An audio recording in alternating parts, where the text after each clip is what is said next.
Welcome to Shukla study point. आप सभी का स्वागत है आपके अपने YouTube channel Shukla study point में। मैं शिवम शुक्ला आप सभी दोस्तों का हार्दिक स्वागत करता हूं। आज के वीडियो के माध्यम से हम लोग चर्चा करेंगे नवीनतम मॉडल पेपर होगा 2024 की परीक्षाओं के लिए, उसके बारे में चर्चा करेंगे। मध्यकालीन इतिहास के एक प्रकार से यूनिट नंबर 1 जो कि बीए प्रथम सेमेस्टर के छात्र छात्राओं के लिए इम्पोर्टेंट है, उसके बारे में हम लोग चर्चा करने वाले हैं। तो फर्स्ट सेमेस्टर में आपने एडमिशन लिया है, मध्यकालीन इतिहास यानी केवल इतिहास आपने लिया है, तो आपके लिए यही इम्पोर्टेंट है, यही आपको पढ़ना पड़ेगा। यूनिट 1 से बनने वाले बहुत ही महत्वपूर्ण ऑब्जेक्टिव टाइप के प्रश्नों पर आज की वीडियो के माध्यम से चर्चा होने वाली है। जो प्रश्न आपकी परीक्षा में पूछे जा सकते हैं उन्हीं प्रश्नों को इसमें समाहित करने का पूरा प्रयास किया गया है। जब आप फर्स्ट सेमेस्टर में इतिहास लेते हैं या मध्यकालीन इतिहास लेते हैं तो आपको पढ़ना होता है प्राचीन और प्रारंभिक मध्यकालीन भारत के बारे में, खास करके शुरुआती इतिहास से लेकर के और 1206 ईस्वी तक के इतिहास के बारे में। 1206 में क्या होता है कि दिल्ली सल्तनत की स्थापना हो जाती है, गुलाम वंश की स्थापना हो जाती है 1206 ईस्वी तक। तो यहाँ तक हमको पढ़ना है इतिहास, ठीक है। प्राचीन इतिहास की संस्कृति और परंपरा को समझते हुए सिंधु घाटी सभ्यता को जानते हैं हम। इसके अलावा मगध साम्राज्य और मौर्य वंश का उदय कैसे हुआ, उसमें चंद्रगुप्त, बिंदुसार और अशोक महान के बारे में हम जानना है। फिर कौटिल्य ने जो अर्थशास्त्र लिखा है उसके बारे में हमको जानना है। गुप्त वंश के बाद में हमको चंद्रगुप्त के बारे में, समुद्रगुप्त के बारे में, चंद्रगुप्त विक्रमादित्य के बारे में। इसके अलावा प्राचीन काल का जो स्वर्णिम काल रहा है गुप्त काल, उसके बारे में, उसके संदर्भ में चर्चा करना है। फिर उसके बाद में हर्षवर्धन का युग और राजपूत राज्यों का उदय जो हुआ उसके बारे में पढ़ेंगे। भारत में सामंतवाद का उदय कैसे होता है। फिर हिंदुओं का जो रीति रिवाज और उनकी मान्यताएं उसके बारे में जानेंगे। और लास्ट में हम लोग पढ़ेंगे जो इस्लाम का आगमन होता है भारत में, तुर्क लोग आक्रमण करते हैं, खास करके महमूद गजनबी आता है, मोहम्मद गौरी आता है, और उसके बाद से दिल्ली सल्तनत की स्थापना हो जाती है इल्तुतमिश। और इन सभी ने एक प्रकार से मोहम्मद बिन कासिम के आक्रमण से लेकर के महमूद गजनबी, मोहम्मद गौरी से होते हुए, ठीक है, और ख़ास करके इल्तुतमिश तक, इल्तुतमिश से पहले तक हम लोग सारी चीज़ों को जान लेंगे, ठीक है। ये बात कुतुबुद्दीन ऐबक, इन सभी के बारे में, तो ये सब आप हमको पढ़ना है। ये है आपका फर्स्ट सेमेस्टर का इतिहास, ठीक है। सिलेबस ऑलरेडी मैंने डिस्कस किया हुआ है, आप लोगों ने अगर नहीं देखा तो देख लीजिएगा। अब हम चर्चा करने का प्रयास करते हैं कि आखिरकार कैसे कैसे प्रश्न आपकी परीक्षा में आएंगे ऑब्जेक्टिव टाइप के, तो उसको देख लीजिएगा। अंग्रेजी में आपके पेपर का नाम है ancient and early medieval India till 1200 AD, यानी 1200 ईस्वी तक के इतिहास के बारे में आपको पढ़ना शुरुआत से लेकर के। तो चलिए जानने का प्रयास करते हैं कौन कौन से प्रश्न आपकी परीक्षा में पूछे जा सकते हैं। देखिए, पहला प्रश्न इंपॉर्टेंट है आपकी परीक्षा की दृष्टि से। लगातार इतिहास अगर आप पढ़ते तो इतिहास में इस पुस्तक का बहुत इंपॉर्टेंट भूमिका है, क्योंकि इस पुस्तक से बहुत सारे इतिहास की जानकारी हमको मिलती है। ये पुस्तक है मेगस्थनीज की लिखी हुई, और मेगस्थनीज जो है ये एक प्रकार से यूनानी लेखक है, ठीक है। मेगस्थनीज की पुस्तक है इंडिका, यूनानी लेखक है। सेल्यूकस निकेटर का जो है दूत था ये। सेल्यूकस निकेटर ने इसको भेजा था कहाँ पर, भारत में भेजा था राजदूत के रूप में। और किसके दरबार में भेजा था, चंद्रगुप्त मौर्य के दरबार में भेजा था, यानी चाणक्य जब थे। विष्णुगुप्त चाणक्य का दूसरा नाम है, कौटिल्य भी चाणक्य का ही नाम है। कौटिल्य की रचना अर्थशास्त्र, तो उसी समय भी मेगस्थनीज आता है भारत में और उस समय के इतिहास के बारे में इंडिका पुस्तक में लिखता है, ठीक है। चूँकि चंद्रगुप्त मौर्य के साथ और उसकी सेल्यूकस निकेटर की पुत्री हेलेना की शादी हो गई थी, तो हाल चाल जानने के लिए सेल्यूकस निकेटर ने वहाँ से भेजा था राजदूत के रूप में। यहीं पर रहता था ये मेगस्थनीज, तो यहाँ पर रह करके उसने इंडिका पुस्तक लिखी थी, ठीक है। तो ये जो है उस समय के बारे में जानकारी देती है जब चंद्रगुप्त मौर्य का शासनकाल रहा, ठीक है। उस समय भारत की राजनीतिक, सामाजिक और धार्मिक स्थिति कैसी रही है उसके बारे में जानकारी देता है। हालांकि कौटिल्य की रचना अर्थशास्त्र जो है बहुत ज़बरदस्त जानकारी देती है, लेकिन मेगस्थनीज भी देती है, ठीक है। दूसरा प्रश्न आप देखिएगा, भारतीय इतिहास ज्ञान का प्राचीनतम स्रोत है, रामायण, महाभारत, ऋग्वेद या मनुस्मृति।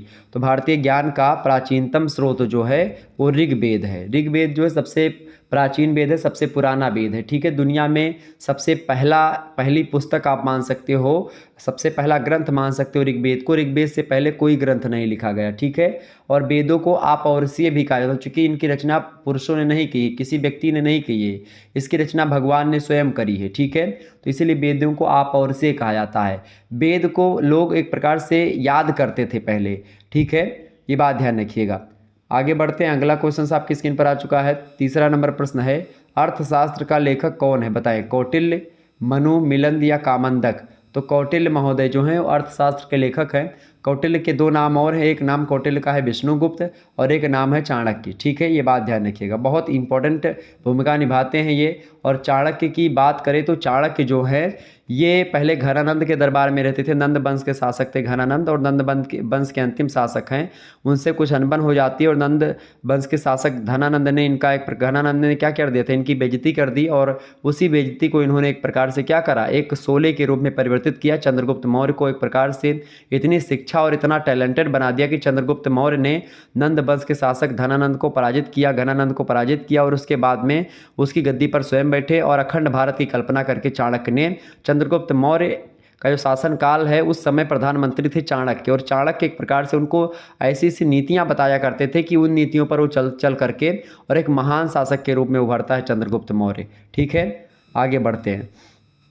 चौथा प्रश्न आपके स्क्रीन पर आ चुका है, मृच्छकटिकम की रचना किसने करी है? भारवी, शूद्रक, विशाखदत्त या उपर्युक्त में से कोई नहीं?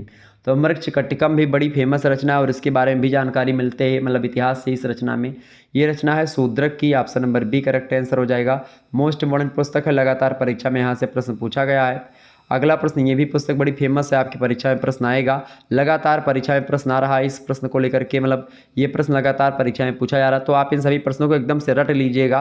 मैं बार बार इसीलिए कह रहा हूँ चूँकि अभी अभी आप नए नए एडमिशन लेकर के आए हैं, आपको कुछ पता नहीं कि कैसे क्या होने वाला है। तो मैं जो बता रहा हूँ उस पर आपको विश्वास करना, चूँकि मैं 6 सालों से लगभग आपको पढ़ा रहा हूँ, आपके सीनियर लोग पढ़ रहे हैं। तो आप जो जिस पर मैं फोकस करूँ, इंपॉर्टेंट बताऊं, उनको आप जरूर याद कर लीजिएगा। हालांकि सारे प्रश्न ही इंपॉर्टेंट है जो मैं बता रहा हूं इसमें, लेकिन आप जिनको मैं फोकस करूं उन सभी को ध्यान रख लीजिएगा। जो जितने प्रश्न मैं यहाँ पर बताऊंगा 35-36 क्वेश्चन है, वो सारे के सारे बहुत ही ज़्यादा महत्वपूर्ण है। तो एक यूनिट से अगर 35-36 क्वेश्चन आप याद कर लेंगे, 8 यूनिट कुल मिला करके आपकी, तो आपका संपूर्ण सिलेबस कवर हो जाएगा और ऑब्जेक्टिव में एक भी प्रश्न नहीं छूटेगा।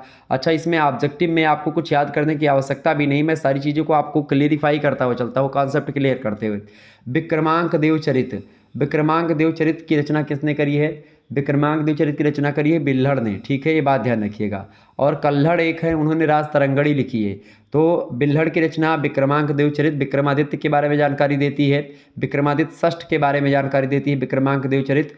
और बिल्हड़ की रचना है कल्हड़ जो है वो राज तरंगड़ी लिखते हैं, कश्मीर के इतिहास के बारे में और भी उसके आसपास के इलाकों के बारे में उसमें जानकारी मिलती है। नेक्स्ट क्वेश्चन आप देखेंगे, निम्न में से कौन बौद्ध ग्रंथ नहीं? देखिए, कादम्बरी की रचना किसने करी है? कादम्बरी के लेखक कौन है? फटाफट से आप लोग कमेंट करके बताएंगे। मैंने कई बार आपको बताया कादम्बरी जो ग्रंथ है उसके लेखक कौन है, बताएं सभी लोग। कादम्बरी जो है इसके लेखक कौन है भाई? फटाफट से आप बताने का प्रयास करेंगे। तो कादम्बरी के लेखक आप लोग बताएंगे महावंश, दीपवंश और मिलिंद पहो। ये सब क्या हैं? ये सब एक प्रकार से बौद्ध ग्रंथ हैं, जबकि कादम्बरी एक बौद्ध ग्रंथ नहीं है। ठीक है, ये बात ध्यान रखिएगा, कादम्बरी ऐतिहासिक ग्रंथ है। अब आप लोग उसको कमेंट करके बताएं कि किसने उसको लिखा है। अगला प्रश्न, किसने कहा है कि भौगोलिक पर्यावरण में वे समस्त दशाएं सम्मिलित हैं जो प्रकृति मनुष्य को प्रदान करती हैं? ये कहा था पिट्रिम सोरोकिन ने। ऑप्शन नंबर ए में दिया सोरोकिन, करेक्ट आंसर हो जाएगा। नेक्स्ट क्वेश्चन आपके स्क्रीन पर आ चुका है, 8वां नंबर प्रश्न, आगम कहे जाते हैं। देखिए, आगम जो होते हैं खास करके आगम और निगम, ठीक है, तो निगमागम।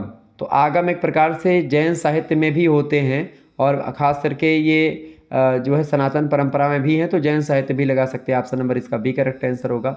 अगला प्रश्न आप देखेंगे, त्रिपिटक संबंधित है। त्रिपिटक जो है ये बौद्ध धर्म से रिलेटेड ग्रंथ है। Option number B correct answer हो जाएगा। नेक्स्ट क्वेश्चन आपके स्क्रीन पर आ चुका है, 10वां नंबर प्रश्न है, गौतम बुद्ध ने अपना उपदेश किस भाषा में दिया? प्राकृत भाषा, पाली भाषा, संस्कृत भाषा या अवधी में? तो गौतम बुद्ध जो है वो पाली भाषा में अपना उपदेश देते हैं। ऑप्शन नंबर इसका बी करेक्ट आंसर होगा। 11वां नंबर प्रश्न है, राज तरंगड़ी के लेखक कौन थे? बताएं। मैंने आपको बताया था कल्हड़ जो है राज तरंगड़ी लिखते हैं। Option number C correct answer हो जाएगा।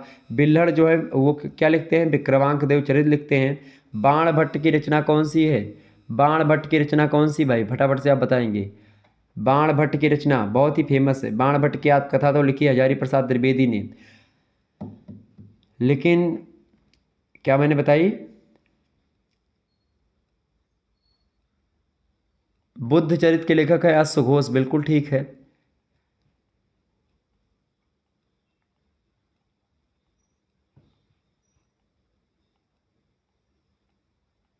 चले, मैं क्या बोला था मैं खुद ही भूल गया। चले आगे बढ़ते हैं। अगला क्वेश्चन आप देखेंगे, बेसनगर, 12वां प्रश्न आपकी स्क्रीन पर आ चुका है। बेसनगर गरुड़ स्तंभ लेख किसने उत्कीर्ण करवाया था? स्तंभ लेख मतलब होता है कि एक प्रकार से खंभे होते थे, उन्हीं खंभों में एक प्रकार से लिखवाया जाता था, तो उसी को स्तंभ लेख होते थे। मतलब कि ऐसे कुछ कोई नीति हुई, राजा क्या चाह रहा है, तो पहले रेडियो वगैरह या फिर ये नहीं होता था कोई संविधान वगैरह, तो कैसे क्या करते थे राजा लोग, स्तंभ लेख, शिला लेख ये सब लिखवाया करते थे। जैसे आप लोग अगर गांव से बिलोंग करते तो या फिर जब सड़क वड़क बनती तो उसमें आप देखते हैं शिला लेख होता नहीं है वहाँ पर कि सड़क भाई फलाने ने बनवाया है, वो लिखा होता है कितने किलोमीटर की है, ऐसे टाइप का होता था। बड़े बड़े खंभे हुआ करते थे, उसी में उत्कीर्ण मतलब उसी में लिखवा दिया जाता था कि ये चीज़ राजा चाह रहे हैं, ये करना चाहिए नहीं करना चाहिए, तमाम सारी नीतियाँ। तो बेस नगर गरुड़ स्तंभ लेख जो निर्माण करवाया मतलब जो उत्कीर्ण करवाया था, किसने करवाया था भैया, फटाफट से आप बताने का प्रयास करेंगे, बिल्कुल फटाफट से, बहुत ज़बरदस्त तरीके से आप लोग आंसर दे रहे हैं। बेस नगर गरुड़ स्तंभ लेख का जो निर्माण या उत्कीर्ण करवाया था वो हेलियोडोरस ने करवाया था। Option number A correct answer होगा। 13वां प्रश्न है, गाथा सप्तशती का लेखक कौन है, तो गाथा सप्तशती के लेखक है शालिवाहन।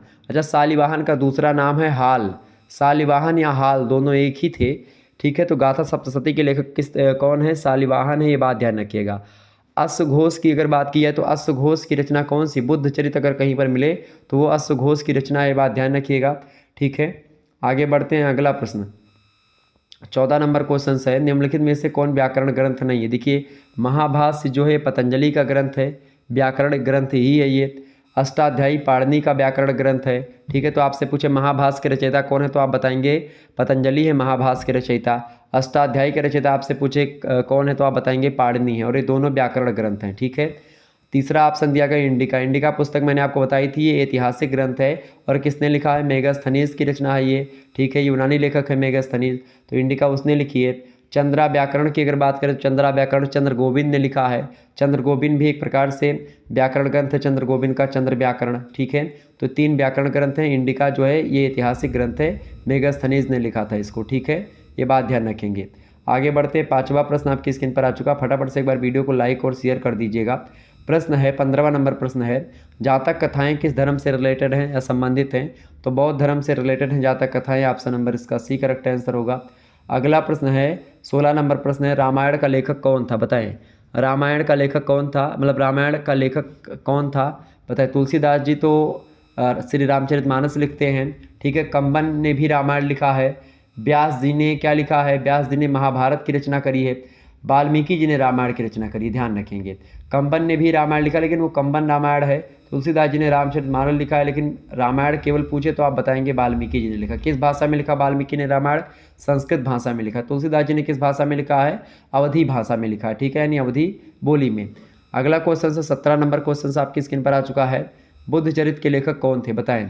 वसुमित्र, नागसेन, अश्वघोष या कालिदास। तो मैंने बताया था बुद्ध चरित के लेखक कौन है, बुद्ध चरित्र के लेखक हैं अश्वघोष, ऑप्शन नंबर इसका सी करेक्ट आंसर हो जाएगा। अश्वघोष इज राइट आंसर, 17 नंबर का सी ऑप्शन करेक्ट आंसर होगा। अगला प्रश्न 18वां नंबर प्रश्न है, निम्नलिखित में से कौन जैन धर्म का प्रथम तीर्थंकर था, महावीर, नेमिनाथ, ऋषभनाथ, पार्श्वदेव। तो जैन धर्म के जो प्रथम तीर्थंकर थे वो ऋषभनाथ थे, ऑप्शन नंबर इसका सी करेक्ट आंसर हो जाएगा, C option is right answer. अगला प्रश्न आप देखेंगे 19 नंबर प्रश्न है, वैदिक आर्य किस देवता की पूजा नहीं करते थे, वैदिक आर्य किस देवता की पूजा नहीं करते थे। देखिए इंद्र की पूजा करते थे, वरुण की भी पूजा और मरुत की भी पूजा। इंद्र चूंकि वर्षा के देवता है इसलिए उनकी पूजा वैदिक आर्य किया करते थे। वरुण वायु जल के देवता इसलिए उनकी पूजा करते थे। मरुत वायु के देवता है, उनकी पूजा करना एक प्रकार से तो प्रकृति पूजा जरूर करते थे। पाशुपत यानी भगवान शंकर की बात हो रही तो शंकर भगवान की पूजा वो लोग नहीं करते थे, ठीक है। तो ऑप्शन नंबर इसका बी करेक्ट आंसर हो जाएगा। अगला क्वेश्चन आप देखिएगा, वेदों में भी आप देखेंगे तो इंद्र का, वरुण का, मरुत का, इन सभी का उल्लेख कई बार हुआ है, ठीक है। इंद्र का तो कई बार हुआ है उल्लेख, ओके।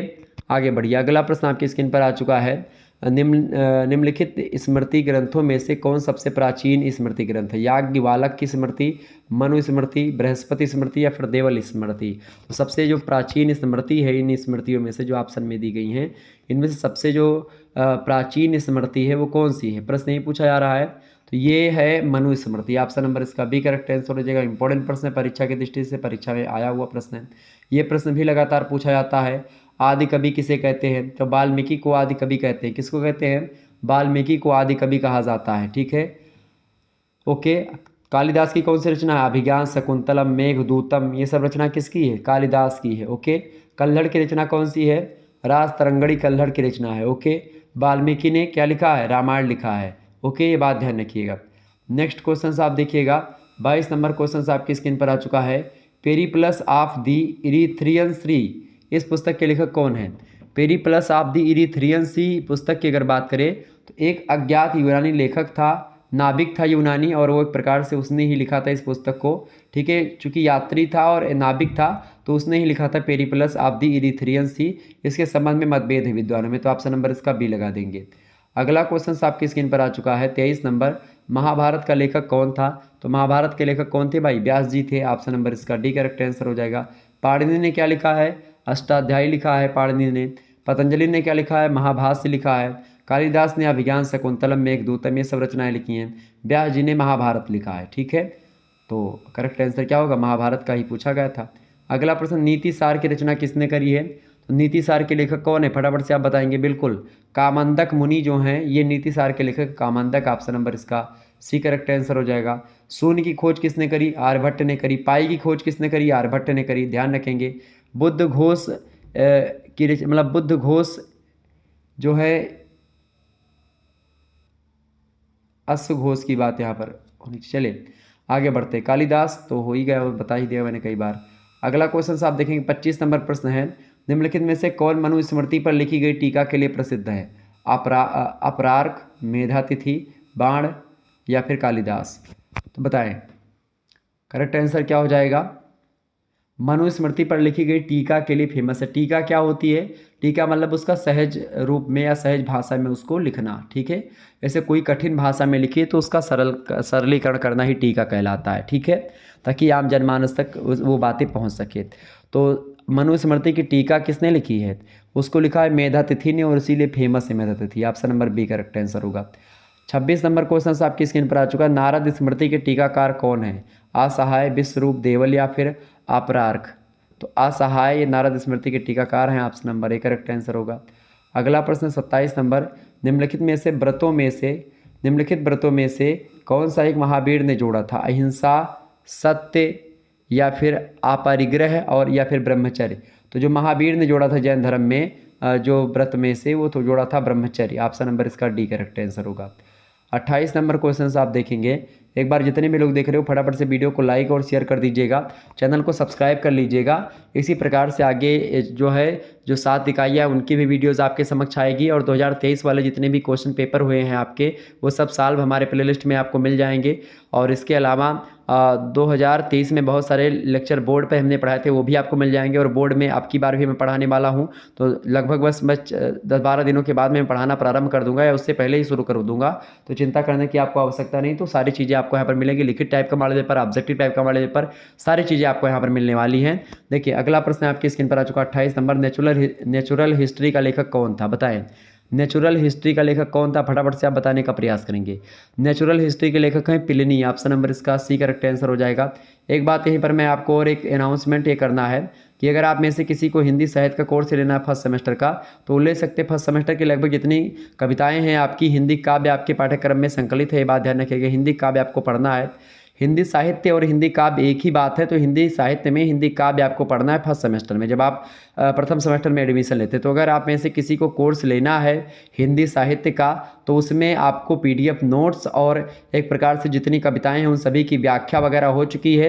हिंदी साहित्य का इतिहास का एक प्रकार से 4-5 क्लास, ये सारी क्लासेस हो चुकी है। तो ये सारी क्लासेस आपको मिल जाएंगी प्लेलिस्ट फॉर्म में, आप उसको देख लीजिएगा। ठीक है, इसके लिए आपको करना क्या होगा, अगर कोर्स लेना है आपको हिंदी का, तो 91 61 93 60 62 ये मेरा व्हाट्सअप नंबर है। इसी पर आपको व्हाट्सअप SMS कर देना है। जैसे ही आप व्हाट्सअप SMS करेंगे, आप कहेंगे कि सर जी हमको हिंदी साहित्य BA फर्स्ट सेमेस्टर का कोर्स चाहिए, आप अपना नाम और अपनी यूनिवर्सिटी का नाम जरूर व्हाट्सअप पे लिख दीजिएगा SMS में। फिर उसके बाद में तुरंत मैं क्या करूँगा, एक स्कैनर सेंड करूँगा, और उसी स्कैनर पर आपको करना क्या है, उसी स्कैनर पर आप लोगों को मात्र 100 रुपये पे कर देने हैं। ठीक है, तो मात्र 100 रुपये में आप लोगों के ही रिक्वायरमेंट पर, आप लोगों के कहने पर ही मात्र 100 रुपये में कोर्स लॉन्च किया गया है। तो आप 100 रुपये में कोर्स पा सकते हैं, और आपको ग्रुप से ऐड कर दिया जाएगा। उसके बाद में जितनी क्लासेस हो चुकी है उसकी लिंक मिल जाएगी। बाकी जो भी क्लासेस होंगी उनकी लिंक आपको मिलती रहेगी। टाइम भी आपको वहाँ पर लिखा रहेगा कि कितने बजे लाइव चलनी है वो क्लास। ठीक है, तो तो अगर आप में से कोई लेने के इच्छुक हैं तो ले लीजिए। बाकी आने वाले जो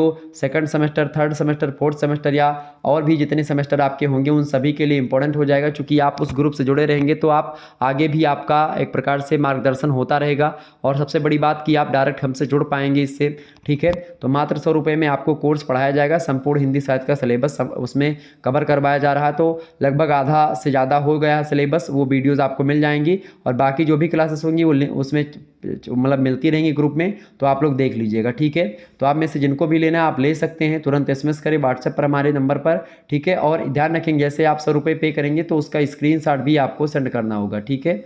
जैसे ही उसका आप स्क्रीनशॉट सेंड करेंगे तुरंत आपको ग्रुप से ऐड कर दिया जाएगा। गर्ल्स ग्रुप और बॉयज़ ग्रुप अलग अलग है, तो आप अगर गर्ल्स हैं तो आपको गर्ल्स ग्रुप में, बॉयज़ हैं तो बॉयज़ ग्रुप में आपको ऐड कर दिया जाएगा, ये बात ध्यान रखिएगा। चलिए, और तो इस प्रकार से अगर आपको किसी को लेना तो आप पढ़ सकते हैं। अच्छा, उसमें मज़ेदार बात ये होगी, अच्छी बात ये होगी कि जैसे आपका हिंदी को मतलब हिंदी है, हिंदी के साथ मान लेते हैं आपका मध्यकालीन इतिहास भी है, तो इसमें मध्यकालीन इतिहास की भी PDF जो बनेगी या नोट्स जो बनेगा या फिर ये जो क्लास हो रही है इसका ही PDF नोट्स वो वहाँ पर आपको मिल जाएगा, ठीक है, व्हाट्सएप ग्रुप में। तो ये भी एक आपका फ़ायदा होगा। सोशियोलॉजी के PDF नोट्स, जियोग्राफी के, पॉलिटिकल साइंस के, होम साइंस के, तो ये सब आपको वहीं पर मिलते रहेंगे। मतलब उसी में क्लास होगी और उसी में आपको PDF नोट्स भी हर एक सब्जेक्ट के कुछ ना कुछ उसमें मिलते रहेंगे। मतलब आपका फ़ायदा ही होने वाला है विधिवत तरीके से, और आप एक अच्छे तरीके से अच्छे मार्गदर्शन में आने वाले हैं। तो अगर आपको लेना है तो आप आसानी से ले सकते हैं, SMS कर सकते हैं। चले, अगला प्रश्न, नेचुरल हिस्ट्री का लेखक कौन है? प्लिनी। करेक्ट आंसर हो जाएगा ऑप्शन नंबर C। प्लिनी जो हैं ये नेचुरल हिस्ट्री के लेखक हैं। नेक्स्ट क्वेश्चन से आप देखेंगे 29 नंबर प्रश्न है, धर्मशास्त्र का इतिहास पुस्तक किसने लिखी है? धर्मशास्त्र का इतिहास इसको लिखा है PB काणे ने। ऑप्शन नंबर इसका C करेक्ट आंसर होगा। अगला प्रश्न है 30 नंबर, प्रतिमा नाटक का लेखक कौन था? प्रतिमा नाटक के लेखक कौन है भाई? महाकवि भास। ऑप्शन नंबर इसका C करेक्ट आंसर हो जाएगा। अगला प्रश्न है, मालती माधव के लेखक कौन है? बहुत इंपॉर्टेंट पुस्तकें हैं, ये सब इंपॉर्टेंट है ये सारे के सारे प्रश्न। मालती माधव के लेखक है Bhavabhuti. Option number D correct answer हो जाएगा। नेक्स्ट क्वेश्चन से, वेदांग कितने हैं भाई? वेदांग कितने हैं? 6 वेदांगों की रचना की गई। ऑप्शन नंबर इसका B करेक्ट आंसर हो जाएगा, ठीक है। नेक्स्ट क्वेश्चन से आप देखेंगे, अगला क्वेश्चन से 4 वेद हैं, 6 वेदांग हैं, ठीक है, ध्यान रखेंगे इस बात को। 18 पुराण हैं। अगला प्रश्न जातक संबंधित है, जातक जो है बौद्ध धर्म से रिलेटेड है। Option number C correct answer हो जाएगा। अगला प्रश्न है, गौतम बुद्ध के प्रथम गुरु कौन थे? आलार कलाम जो थे ये गौतम बुद्ध के प्रथम गुरु थे। Option number A correct answer हो जाएगा। इस प्रकार से आप लोग बहुत सारे ऑब्जेक्टिव टाइप के प्रश्नों को, लगभग 34 से अधिक ऑब्जेक्टिव टाइप के प्रश्नों को जान चुके हैं, ठीक है। तो ये सारे के सारे प्रश्न आपकी परीक्षा के दृष्टि से बहुत महत्वपूर्ण है। जो नेक्स्ट वीडियो होगा यूनिट 2 की होगी, उसमें हम सिंधु सभ्यता से बनने वाले बहुत ही महत्वपूर्ण ऑब्जेक्टिव टाइप के प्रश्नों के बारे में जानने का प्रयास करेंगे। सिंधु घाटी सभ्यता से बनने वाले समस्त प्रश्नों को कल की वीडियो के माध्यम से, मतलब कि अगली वीडियो जो आएगी, नेक्स्ट वीडियो जो होगी मध्यकालीन इतिहास की, अभी ये प्रथम सेमेस्टर की, उसमें हम लोग डिस्कस कर लेंगे, ठीक है। मिलते हैं फिर नेक्स्ट वीडियो में, तब तक के लिए जय हिंद, जय भारत। आप सभी का बहुत बहुत धन्यवाद। हमारे साथ जुड़ने के लिए इसी प्रकार से अपना प्यार हमेशा बनाए रखिएगा। Good night, all of you, बहुत बहुत धन्यवाद।